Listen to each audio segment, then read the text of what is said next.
In some ways I do, and in some ways I don't. My parents are both European. My mother is Polish, my father is Hungarian, but I was born and raised in the U.S., although we came to Europe quite often when I was a kid. So I don't know, I think it's a part of my identity, but not entirely a part of my identity.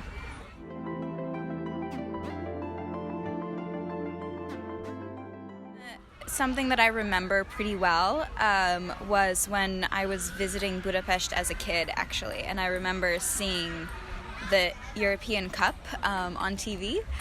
I think we were walking down some street. It may have been Váci utca, actually, I'm not sure. But I don't know, there was something about everybody getting really engaged, even though everybody was just sort of like on the street and excited for their teams, and I don't know, there was an air of Europeanness to that, which I guess I hadn't been able to comprehend because I may have been like 10 or 11 at the time, so that was the first time when I was really able to like comprehend what Europe was as a whole.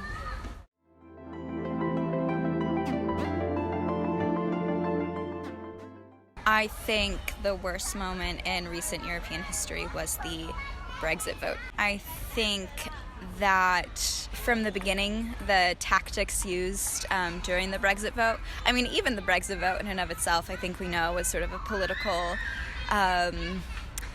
chess move that didn't turn out the way that it was intended to.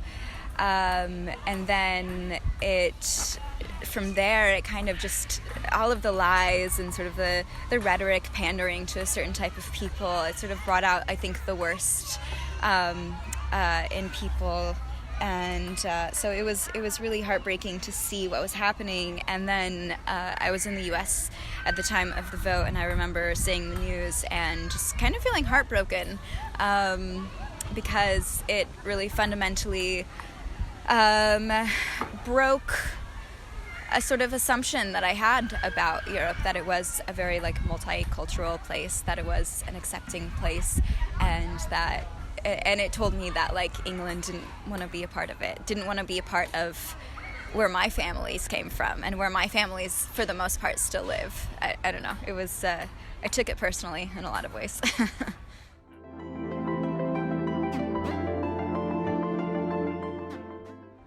I still haven't thought of an answer to that, unfortunately.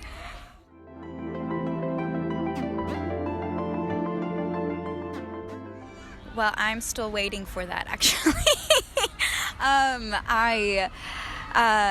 So by all accounts, I should have my European citizenship because my parents are both European.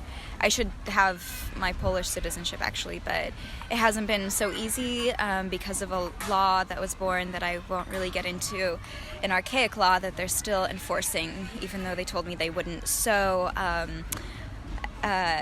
I had to go through a roundabout way to apply for my citizenship, and it's a renaturalization process.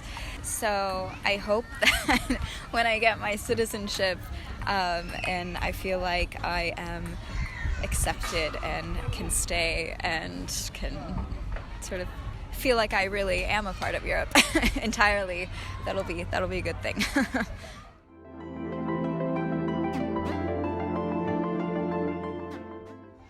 I really hope that if Brexit does happen, it will happen with a deal that is